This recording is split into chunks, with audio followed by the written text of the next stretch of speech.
சனாதனம் தர்மத்தை பாதுகாக்கும் வகையில் இந்திய பாராளுமன்ற தேர்தலில் பாஜக கூட்டணியை ஆதரிப்பதாக தமிழ்நாடு ஈழுவா தியா சேவா சமாஜத்தினர் கோவையில் அறிவிப்பு. தமிழ்நாடு ஈழுவா தியா சேவா சமாஜம் சார்பாக அதன் தலைவர் ரமேஷ்குமார் கோவை பிரஸ் கிளப்பில் செய்தியாளர்களிடம் பேசினார். அப்போது பேசிய அவர், ஈழுவா தியா சமுதாய மக்கள் கோவை, நீலகிரி, திருப்பூர் உட்பட தமிழகம் முழுவதும் சுமார் 10 லட்சத்திற்கும் அதிகமான மக்கள் உள்ளதாக தெரிவித்த அவர், எங்கள் சமூக மக்கள் ஸ்ரீ நாராயண குருதேவனை வழிபடுவதாக கூறினார்.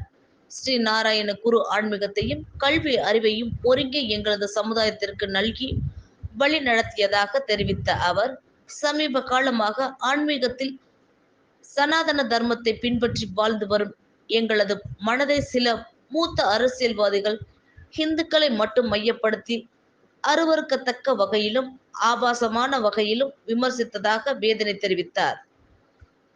எனவே இது போன்ற விமர்சிப்பவர்களுக்கு பாடம் புகட்டும் வகையில், சனாதன தர்மத்தை பாதுகாக்கும் வகையில் இந்த பாராளுமன்ற தேர்தலில் மீண்டும் மோடி அவர்களை அரியணையில் அமர்த்தின தமிழகமெங்கும் தமிழக பாஜக தலைவர் அண்ணாமலை தலைமையில் உள்ள கூட்டணி கட்சிகளை எந்தவித பிரதிபலனையும் எதிர்பார்க்காமல் சமுதாய மக்கள் முழுமையாக ஆதரிக்க தீர்மானித்துள்ளதாக அவர் கூறினார்.